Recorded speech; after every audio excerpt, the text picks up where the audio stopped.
Apa yang bisa bicarakan?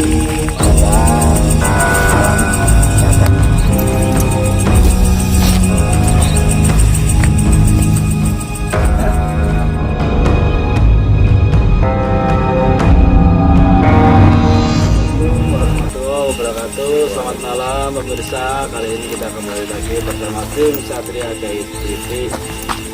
Saya ditemani sama Abablo. Sehat Abablo? Alhamdulillah sehat Abablo ya. Kita sekarang berada di Pokaber ya, kereta api yang ada di daerah Pacar ini ya. Jadi kita akan menguak misteri ataupun kisah ya. Berjelaskan nanti Abablo Ya itu tadi lah, menurut warga sekitar yang pernah mengunjungi di sekitar ini pada malam hari, beliau sering menemukan kisah-kisah mereka.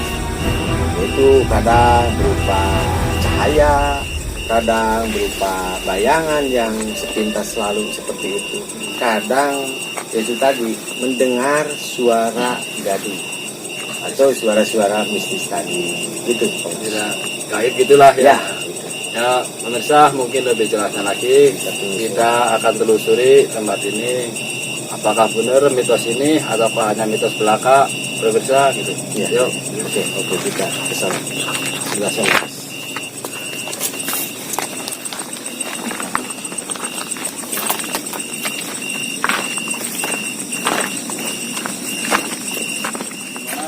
Setelah tadi kita menelusuri tempat ini seperti apa aura yang di sini ataupun rasa yang apa belum rasakan gitu. Ya, menurut kita tadi sambil penulisan berjalan, di sini banyak hal gaibnya, Pak Mas. Itu tadi itu beliau kebanyakan jadi numpang singgah. Ya, jadi menurut selera beliau, arahan hal gaib tersebut, tempat ini merasa nyaman menurut beliau. Sebab apa itu tadi? Mungkin dia juga punya target untuk ke depan, Pak. Ini teh kan akan dibuat Jalan kereta ya. lintasan kereta api, gitu ya. Jalan kereta api ini arahan dari Surabaya ke arah Bandung. Jakarta Bandung. Ya, Jakarta Bandung yang nanti ke sono. Ya, nanti ini dari Surabaya Surabaya, ya. ke Bandung bisa. Dari Jakarta mungkin lintas sini bisa. Jadi beliau begitu pendatang pada singgah di sini, mungkin dia itu punya tadi itu arahan atau harapan untuk ke depan. Menurut beliau ini nyaman, Pak Mas. Tapi menurut hal kehidupan manusia tidak nyaman. Iya, karena merasa terganggu gitu. Nah, iya, menyeramkan. Iya. Nah, kadang-kadang kan beliau yang orang makhluk gaib tersebut itu kadang di sini pada nongkrong, Ya, pada benar. bincang, gitu kan? Manusia begitu lewat.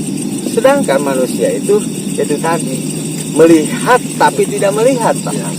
Mungkin dia itu hanya merasakan Merasakan aura. aura. Oh, ini apa sih? Nah, maka dengan kisah tersebut itu kita akan deteksi atau telusuri dengan menarik dengan daya penerangan tadi. Kita melewati cara mediator gitu, biar kita lebih gampang, Lebih jelas gitu lebih ya. jelas dan beradaptasi dengan hal yang tersebut. Silakan. Silakan Aki, terima ya.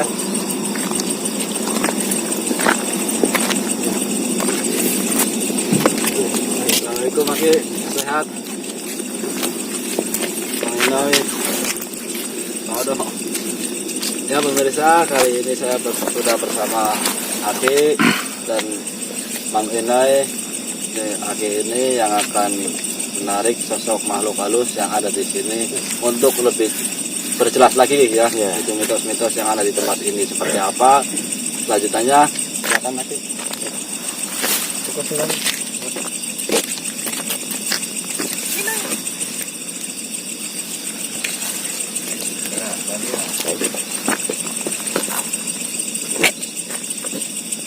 Ya pemirsa, ini Aki sama Abablo sedang menarik sosok makhluk halus yang penunggu di sini untuk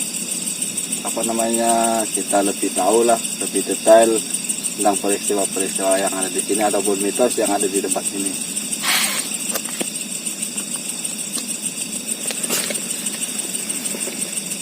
pemirsa, ini ya makhluk halus ini sudah mulai merasuki ke media kita.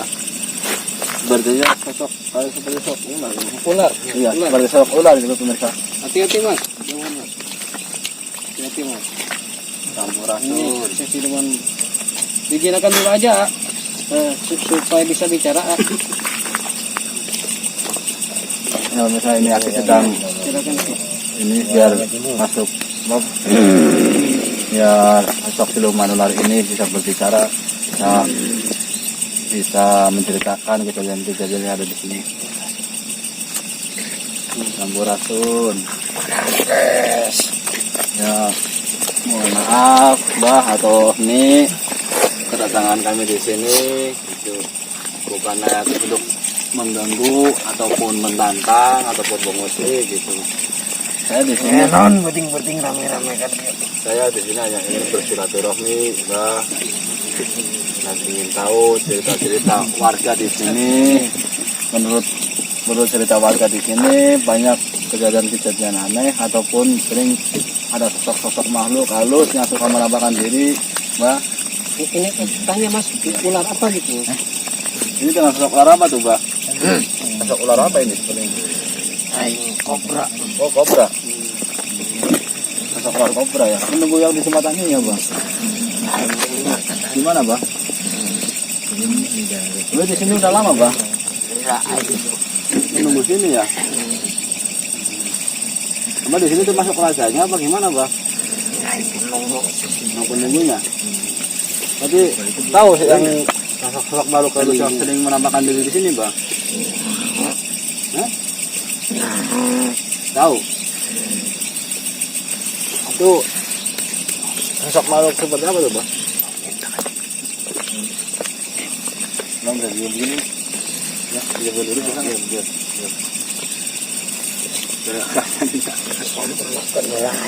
Kenapa? Pengen disempurnakan ya pemirsa, ini sosok makhluk ular ini pengen disempurnakan dulu biar bisa duduk dan tenang.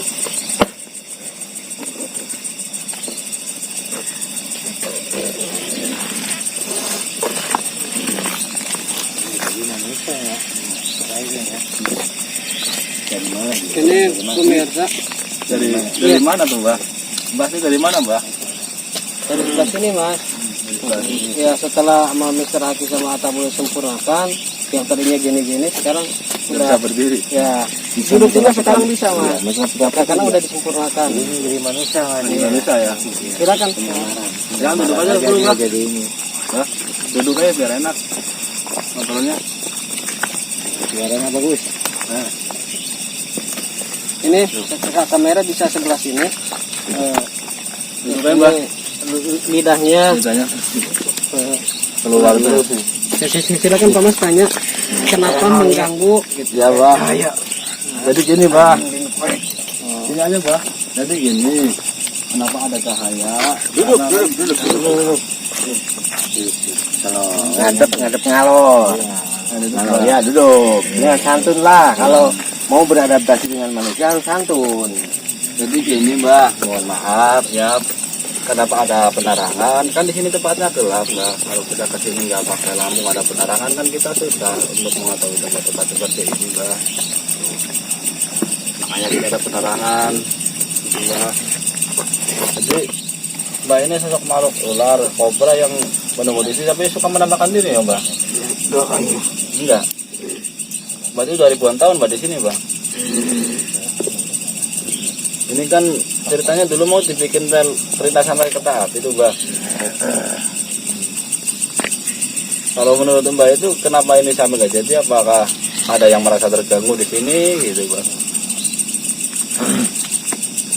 Iya, maksudnya kan ini dulunya kan perlintasan rel kereta api. Baru mau dibangun, Mas. Mau dibangun ya? Baru Mau dibangun mungkin gitu, ada Mbak. pesan Ya mungkin ada pesan dari Mbak gitu. agar manusia ataupun yang di sekitar sini biar pada nyaman gitu, tidak merasa makhluk ular ini terganggu. Ya Mbak, barangkali ada pesan buat warga sekitar ataupun nanti kalau jadi dibangun tempat ini biar Mbak juga nyaman, yang bekerja di sini juga nyaman gitu Mbak. Ini ada sosok tokoh mau datang ya. Tokoh, Ya, silakan nih. tokoh yang di kereta ini. Nah sini ya. Tadi ada pulangkan aja, pulangkan. Ya. Ada penyampaian lagi mah. Ini mau pulangan lagi. Iya, pulangkan aja. Nah, nggak apa-apa kalau ini nggak apa. Tapi kalau ini pulangkan aja ya. Pulangan aja ya. Biar tenang beliau. Jangan ganggu aja pesannya. Ya Mbak, ada pesan nggak Mbak buat warga sekitar Mbak? Gitu. Motoran ya. Coba jangan seperti ngotoran seperti apa Mbak? Apakah maksiat atau apa gitu Mbak? Maksiat. Berarti tempat ini sering terjadi maksiat ya Mbak? Ya, kadang ada. Ya cukup ya Mbak. Itu pesan-pesan dari Mbak. Mudah-mudahan warga-warga sekitar bisa sadar dengan adanya pesan seperti ini gitu ya Mbak. Ya, atur nuhunnya Mbak. Sampurasun. Iya. Pulang ya Bang ya.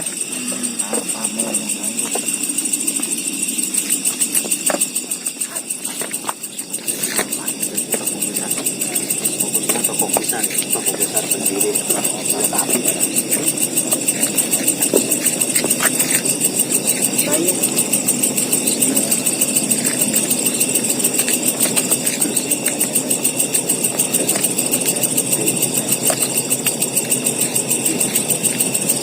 Saya ini Aki sudah mencoba menarik sosok tokoh kereta api ataupun mungkin perancang jalan kereta api ini Purwakarta, dari Purwakarta ke Surabaya.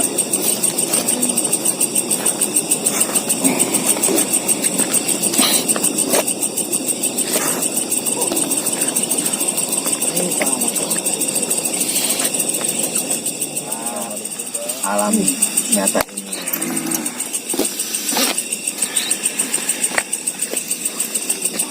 Silakan Pak. Kenapa Mbak? Mungkin ya Mbak, mohon maaf kalau kedatangan kami di sini mengganggu itu Mbak. Saya hanya ingin bersilaturahmi dengan yang ada di sini, makhluk yang ada di sini. Gitu.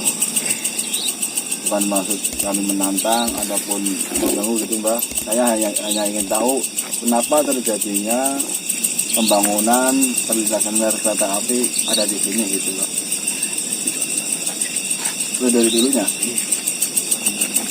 Sampai dirancang. Semua udah dirancang. Semua berarti udah dirancang ya Mbak. Kok ngambil segitiga?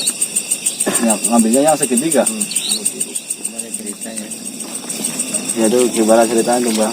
Ini sedikit lah. Ya, Tadi sedikit, kan dia biar- mengatakan segitiga itu. Segitiga itu kenapa ngambilnya yang segitiga itu Mbak? Tempatnya bakalan Tempat mana ini? Tempat ini bakalan kami gitu ya Mbak. Dari rel kereta itu ya Mbak. Nanti suatu saat nanti pasti akan dibangun tempat ini ya Mbak. Karena ini kan tempat ini udah lama Mbak, mestinya kan nggak dibangun-bangun gitu. Makanya kita ingin tahu sama Mbak gitu Mbak. Nanti mungkin karena ambilnya segitiga itu karena mungkin tempat ini akan ramai nantinya gitu Mbak. Nah kalau boleh tahu nih Mbak, maaf ini saya pengen tahu dengan Mbak siapa ini biar saya panggilnya gampang gitu.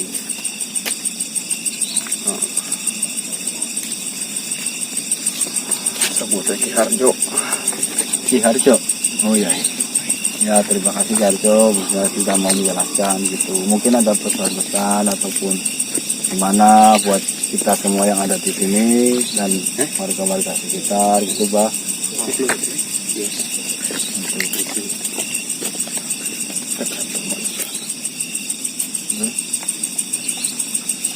Karena itu tergantung manusianya gitu Mbak. Yang tergantung seperti apa itu Mbak? Apakah yang nggak eling kepada yang maha kuasa Di geloba bangsa lain. Hah? Di geloba bangsa lain. di sini? Jadi banyak itu ya bangsa semacam jin, siluman gitu ya Mbak. Berarti kalau di sini kita harus pamit gitu apa atau gimana gitu ya Mbak? Ulas sembarangan. Terus Mbak? Jadi jangan sembarangan di sini ataupun tempat-tempat jangan sampai jangan jadikan tempat ini tempat maksiat gitu ya Mbak. Itu. Ada lagi Mbak buat kita semua atau warga sekitar gitu.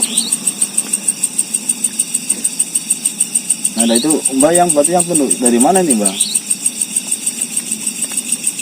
Iya. Dari sana. Oh, dari sana itu. Coba sebagai apa? Di situ sendirian apa ada temannya Mbak? Apa Mbak sebagai penguasanya di situ? Topat ada. Berarti banyak teman Mbak itu. Bangsa apa itu Mbak? Itu yang sering menampakkan diri itu teman Mbak apa bukan Mbak? Oh, berarti kalau terkandung orangnya kalau imannya nggak kuat mungkin diganggu gitu ya Mbak? Berarti terkandung orang-orangnya gitu ya. Emang tempat ini sering jadi tempat maksiat gitu Mbak? Berarti ada aja ya? Baru yang suka minum-minuman gitu. Itu Mbak merasa terganggu ya dengan adanya orang-orang seperti itu ya Mbak? Keganggu. Diganggu ya, senang. Yang mungkin yang senang-senang itu yang sebangsa jin gitu ya Mbak, menjadi temannya gitu ya. Kalau Mbak kan mungkin bukan ininya lah, gitu makanya Mbak merasa terganggu gitu. Ini perlintasan rel kereta api ini kalau dari pandangan Mbak emang jadi dibangun ini Mbak? Jadi dibangun? Masih lama atau mungkin bentar lagi ya Mbak dibangun ini? Masih lama?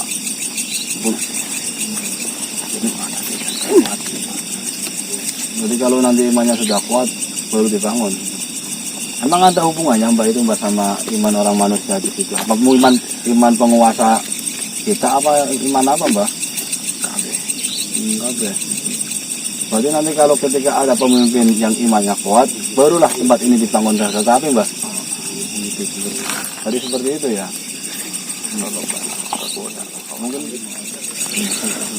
Mungkin pesan-pesan terakhir yang bisa sampaikan Mbak buat kita semua gitu Mbak. Jaga terus.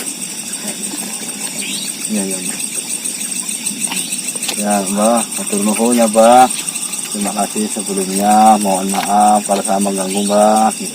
Saya hanya ingin bersilaturahmi kepada Mbak Harjo ya. Tadi sama Mbak Harjo itu. Terima kasih ya Mbak. Sudah ya Mbak. Iya ya Mbak. Terima kasih ya Mbak.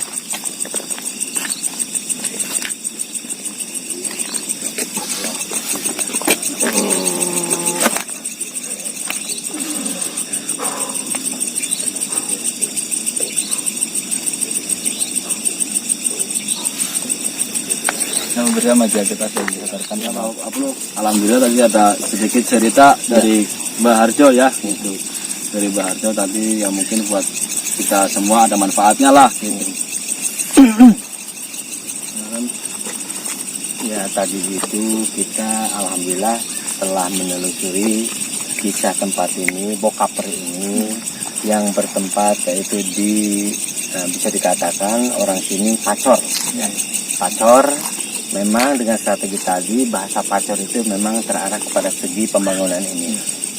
Inti dasarnya pembangunan ini bisa didasarkan dari bahan bakunya berupa cor. Itu kan tepat juga. Terus yang tadi kita telaah dan telusuri dengan kisah strategi. Kenapa ini adanya proyektur Bokaper yang terarah dari segi untuk peruntukan pelintasan jalan kereta api dengan strategi 3 arah. Iya, segitiga tadi. Nah, maka dalam kisah sejarah mungkin wong tua banyak cerita yang di sekitar wong tua yang di sekitar sini pernah saya telusuri, minta keterangannya di sini nanti untuk ke depan akan ada lintasan yang dinamakan lintasan perjalanan. Kalau sekarang lintasan mungkin mewujudkan sebuah lintasan kereta api. Nah, itu yaitu terarah daripada 3 unsur atau sumber tempat tertentu, Ya. yaitu arah dari Jawa. Jawa. Nah, bisa dikatakan dari Cirebon Purwakarta. ke Jakarta, bisa yang ini lintas ke Purwakarta. Kita terarah kepada segi sejarah tadi. Wong Tua mengatakan nanti ada strategi yang dinamakan segitiga. Nah, ada yang mengatakan segitiga emas. Emas itu mertandakan daya kekuatan selera. Mungkin di sini untuk peruntukan ke depan itu akan menjadikan suatu tempat, bisa dikatakan disulap sama alam, dikerjakan oleh manusia. Nanti di sini akan menjadikan suatu pusat perkotaan Atau keramaian. keramaian gitu, lah. berarti Di gitu. sini banyak nanti itu tadi tempat-tempat gudang, perkantoran. Mungkin di sini Ya, pabrik-pabrik gitu ya ya. pabrik ya berikut gitu ya. Nah, di sini nanti ada untuk penyambungan proses yang dari Surabaya, Jadi stasiun ya. stasiun bisa jadi tadi itu kan di sini ada stasiun yang terdekat itu yang Tanjung Rasa itu. Itu menandakan mengarahkan bisa aja untuk pemenuhan di sini suatu pelintasan penyatuan 3 strategi yang dari Cirebon uruk untuk arah ke Jakarta dan arah ke Purwakarta atau nanti ke sana ke Bandung. Maka dalam kajian strategi tadi itu untuk mengatakan segitiga emas. Segitiga mertandakan arahan untuk kehidupan manusia. Maka kita bermetode kepada 3 langkah pasti yang dinamakan arahan ilmu, tekad, ucap, lampah. Maka metode kehidupan manusia jangan lepas daripada hukum rumusan ilmu tersebut, Pak Mas. Maka di sini kenapa ini tidak sempat dibangun untuk membuktikan? Sebab ini sedang mengajarkan kepada segi hal manusia, apalagi dalam untuk pembangunan proyektur atau fasilitas-fasilitas nanti di sini. Inti dasarnya jangan sampai mengarah untuk mewujudkan pembangunan menjadikan suatu musibah. Benar. Nah, berarti berpaling kepada arahan manusianya. Gimana manusianya? Kalau manusia dengan metode tadi itu yang 3 tadi, tekadnya seperti apa, ya, mengucapkannya seperti apa, dan pembuktiannya yang dilakukan lampah perjalanan untuk membangun itu jangan sampai nantinya menjadikan musibah. Ya, terima kasih Abah Bro ya. Seperti itu. Ya, mungkin ada hikmah malam ini. Silakan Pak Ustadz. Mungkin hikmahnya Ya, mungkin lebih Ya, terarah ya. kepada penyampaian segi agamanya, biar kita itu tidak terjahilnya. Ada kita mitos di suatu tempat ini teh, mungkin kajian buat kita semua. Silakan Pak Ustadz untuk memperlengkap. ya dan ya Pak Ustadz. warahmatullahi wabarakatuh. Karena udah malam ya Mas ya. Ya. Ini sudah capek, kita sudah tadi melihat cerita-cerita dari pengamat tersebut bisa kita gambarkan kepada salah satu bidang agama kita yaitu Islam. Dalam Islam ada yang disebutnya usuluddin. Usuluddin itu satu iman itu berupa tekad di dalam hati, al iman bil qalbi gitu. Ketika kita secara beriman perlu penerapan di dalam arkan tersebut, yaitu dengan Islam. Kalau Islam itu kan terlihat, rukun Islam ada 5, munggah haji kelihatan gitu, berarti berupa dengan apal gitu. Yang ketiga adalah dengan ihsan. Ihsan itu walaupun kita berada dimanapun, ada orang atau tidak ada orang, kita tetapkan maka takun tarof, ilam takun tarof. Walaupun kita tidak melihat Allah, tapi Allah akan selalu melihat kita. Dengan tadi sistem tadi iman, Islam dan ihsan, insya Allah semoga perjalanan rel kereta ini bisa dibangun secepatnya dan bermanfaat kita aja. Ya, amin ya. Pemirsa, itulah tadi kita sudah menguak misteri yang ada di sini atau perlintasan rel kereta api jurusan Purwakarta Surabaya. Ya, alhamdulillah ada hikmah buat kita semua, kepada tim Satria TV ataupun buat warga sekitar sini. Ya, alhamdulillah kita sudah belajar untuk menguak misteri di sini ya. Jangan lupa pemirsa, tonton terus channel kami di Satria TV, ikuti terus kami. Jangan lupa like, comment, share, and subscribe Satria TV. Salam guys.